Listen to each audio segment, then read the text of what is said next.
Channel simple lifestyle of Bhagyamoni. তোমরা সবাই কেমন আছো? আশা করি তোমরা সবাই ভালো আছো। আমিও মোটামুটি এখন ভালোই আছি। আর মেয়ে দুটো আর আমার হাজব্যান্ডও মোটামুটি সুস্থই, খালি ওদের অল্প অল্প এখন কাশিটা হচ্ছে, বাদ বাকি আর কোনো সমস্যা নেই। আর একটা সমস্যা আছে, খাওয়া দাওয়াটা ঠিক মতন করছে না, জোর করে করে খাওয়াতে হচ্ছে দুই মেয়েকেই। আর আমার শরীর ভালো আছে, কিন্তু মনটা আজকে ভালো নেই। আর সকাল থেকেই মনটা খুবই খারাপ। সকাল থেকে তার জন্য আজকে ভিডিও শ্যুট করতে পারিনি, মন ভালো নেই বলেই। তো এখন সন্ধ্যেবেলা এখন থেকে আমি ভিডিওটা শুরু করলাম। আজকে সকালবেলা ঘুম থেকে উঠি, তখন আধ ঘন্টা পরেই মোটামুটি দাদা ফোন করে যে মায়ের শরীর ভীষণই খারাপ, তাকে হসপিটালে ভর্তি করা হয়েছে। মার আর কি সকালবেলায় ঘুম থেকে উঠে মানে বাথরুম গেছিলো, তারপর বাথরুম থেকে বেরিয়ে সেন্সলেস হয়ে যায়। তো দাদা বৌদি বুঝতে পারেন, দাদা বৌদি ঘুমিয়েছিল, তো যা কোনো কিছুর আওয়াজ হোক বা কিছু, তো বুঝতে পেরে ঘুম থেকে উঠে দেখে যে মা সেন্সলেস হয়ে পড়ে আছে। তো তাড়াতাড়ি করে উঠে মুখে চোখে জল দেওয়ায় মায়ের সেন্স ফেরে। তারপরে মাকে জিজ্ঞাসা করা হয় যে কী হয়েছে, তো মা সেটা বলতে পারে না। তো ইমিডিয়েট হসপিটালে ভর্তি করা হয়। হসপিটালে ভর্তি হওয়ার পরে মাকে ইঞ্জেকশন দেয়, আর কিছু ডাক্তার এসে চেক আপ করে বলে যে প্রচণ্ড প্রেশারটা লো হয়ে গেছে আর সুগার ভীষণই হাই হয়ে গেছে। তো জানি না মায়ের সুগারটা বর্ডারের মধ্যে ছিল, কিন্তু হঠাৎ করে কেন এত হাই হয়ে গেল। আর আসানসোলেই চেক আপ করাতে আসে। তো তখন চেক আপ করে যে ওষুধগুলো চলছিলো সেগুলোই এখন মোটামুটি চলছিল, ভালোই ছিল। এবার মনে হয় বিয়েবাড়ি গেছি, বিয়েবাড়িতে গিয়ে প্রচণ্ড পরিমাণে অনিয়ম হয়েছে। ধরো খাওয়া দাওয়া মা তো নিরামিষ খান, বিয়েবাড়ির কোনো কিছুই মা খায়নি। বাড়িতে নিরামিষ রান্না করা হয়েছিল, মা সেই রান্নাই খেয়েছে। এবার খাওয়া দাওয়ার কোনো দিক দিয়ে সমস্যা হয়নি, কিন্তু রাস্তায় জার্নি করা হয়েছে। তারপরে তোমার ঘুমটা বেটাইমে হয়েছে, কোনো একটি দিনকে দুদিনই অনেক রাত করে ঘুমানো হয়েছে। আর মিষ্টি খাওয়াটাও একটু বেশি হয়ে গেছে, যেহেতু মা নিরামিষ। তো কোনো যাত্রী গিয়ে বিয়েবাড়িতে গিয়ে মিষ্টিটাই খেয়েছে, অন্য কিছু আর খায়নি। তারপরে বাড়িতে ফেরার পরে যেদিন আমরা ফিরি সেদিনকেই মায়ের অম্বুবাটি লেগে গেছিলো। তো মা 4 দিনে অম্বুবাটি পালন করেছে। তো সেখানেও মা এসে তোমার এই ওটস, তারপরে ফল, আম, কলা আর কি, আর মিষ্টি, দই, চিড়ে এইসব খেয়েছিল। 3 দিন ভাত খায়নি। তো সেই কারণেও আমার মনে হচ্ছে মায়ের প্রচণ্ড পরিমাণে গ্যাস হয়ে গেছে। তো গ্যাসের প্রবলেম তো দেখা দিয়েইছে, অতিরিক্ত গ্যাস হয়ে গেছে আর কি। তো সকাল থেকে তো খুব একটা ভালো ছিল না। মায়ের সিটি স্ক্যান করা হয়েছে দুপুরবেলা, তো সিটি স্ক্যানের রিপোর্টটা মোটামুটি ঠিকই আছে, কোনো প্রবলেম নেই। এখন সন্ধ্যে থেকে ঘুমোচ্ছে মা।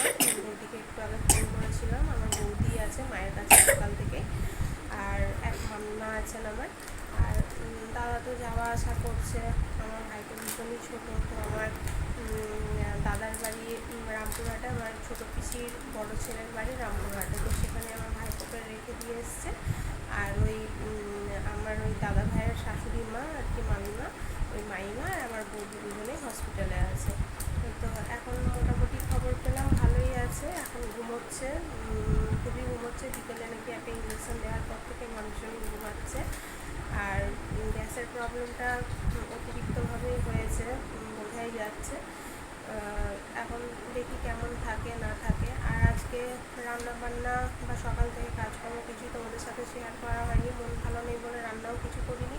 আজকে ওই পটল সেদ্ধ, আলু সেদ্ধ আর ডাল সেদ্ধই করেছিলাম। আজকে নিরামিষ, শনিবার। আর আমার মেয়ে দুধ ভাত খেতে ভালোবাসে, মেয়েকে দুধ ভাত খাইয়েছিলাম। আর দুপুরবেলাতে ভালো খাবার খায়নি, সর্দিতে তো ওরা খেতে পারছে না, তাই সন্ধ্যাবেলা টিফিন আমি কিছু বানাইনি। ওর বাবা বাইরে থেকে বড় মেয়ের জন্য রোল আর ছোটো মেয়ে ফুচকা খেতে চেয়েছিল, তো ফুচকা এনে দিয়েছিল। তো এখন আমি পরিষ্কারও করিনি, এটা খুব নিচে পড়ে আছে, এগুলো নিচে পড়ে আছে। এটা ঠিক আছে, চলো বন্ধুরা, এখন দুই মেয়ে পড়তে বসেছে। বড় মেয়েকে তো পড়াতে হয় না, ও নিজে নিজেই পড়ে। আর ছোটো মেয়েকে আমি এখন একটু পড়াবো, একটু পড়িয়ে নিই, তারপর রান্না বান্না দেখি কী করি।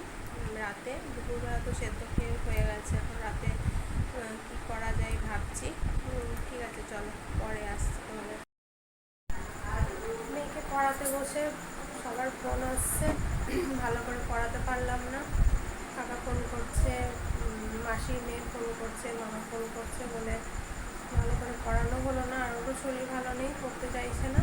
আর দেখো আমার বড় বউ ঘুমিয়ে গেছে পড়তে পড়তে, ওরও শরীরটা দুর্বল, পড়তে পড়তে ঘুমিয়ে গেছে। আর রাতে রান্না হয়ে গেছে, করলাম সয়াবিন আলুর তরকারি আর রুটি। চলো তোমাদের দেখায়।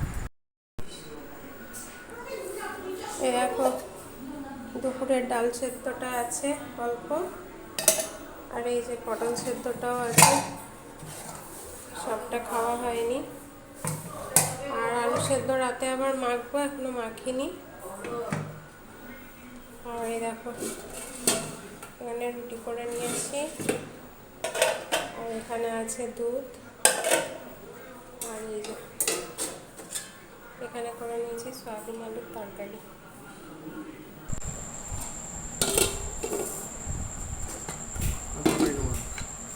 না দুটো সয়াবিন না তো করছিলাম, তখন কিছু বললে না, কই একটু নেবে না ডাল সেদ্ধটা না।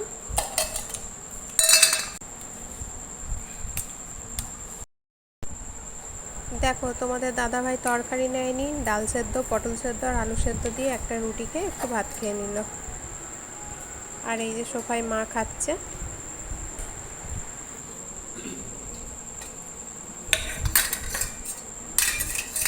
ডাল সেদ্ধ নেবে না মা? খাওয়া দাওয়া হয়ে গেছে, এইমাত্র খেয়ে উঠলাম। আর দুই মেয়ে কিচ্ছু খায়নি। সন্ধ্যাবেলা তোমাদেরকে বললাম যে বড় মেয়ে একটা রোল খেয়েছে আর ছোটো মেয়ে ফুচকা, তো সেইকেই থেকে গেল ওরা। বড় মেয়েকে অনেকবার খেতে ডাকলাম, দেখলে তোমরা ঘুমিয়ে গেছিলো, তো কিছুতেই খেতে উঠলো না। আর ছোটো মেয়েও তাই, কিছুতেই খাবে না। তো ছোটো মেয়ের জন্য একটু ছানা করে নিয়ে এসেছি, বলছি একটু ছানাটা খা, শরীরটা দুর্বল, সেটাও খাবে না। আর বড় মেয়েকেও ছানা খাওয়াতে গেলাম, সেও খেলো না। ওর ছানাটা ওর বাবা খেয়ে নিল, আর এই ছানাটা মনে হচ্ছে এবার আমাকে খেতে হবে। দুই মেয়েই সমান, খাওয়া দাওয়াতে একদম নেই। বাচ্চারা কত কী খায়, তোমরা ভিডিও দেখে হয়তো ভাববে বাচ্চাদের কোনো খাবার আনে না কিছু না, কিন্তু আমার মেয়েগুলো কোনো ফলও খেতে চায় না, দুধ খেতে চায় না, হরলিক্স, কমপ্ল্যান কিচ্ছু খেতে চায় না, জানো তো। এনে ওই কোটোর মধ্যেই শুকিয়ে যায়, ওগুলো আমাদেরকে খেতে হয়, আমি আর ওর বাবা খাই। দুটো মেয়েই আমার সমান, একদম খেতে চায় না। ফল দেখো, আম কত পছন্দ করে বাচ্চারা, আম খেতে ভালোবাসে। তোর বাবা কালকে বাজার থেকে আম এনেছে, আমগুলো কাটছি খাওয়াবো বলে, কিন্তু খেতে হচ্ছে আমাদেরকে, এক পিস আম খাচ্ছে না। আর এই দেখো ঘুমাচ্ছে, দেখবে। এই দেখো এখানে ছোটো মেয়ে শুয়েছে, মাঝখানে শোয়ও, এপাশটায় ওর বাবা শোবে, আর এখানে আমি শোবো। আর বড় মেয়ে ঠাম্মার কাছে শুতে চলে গেছে। আর এই দেখো ছানা, ডাকছি কিছুতেই উঠছে না, কি করব।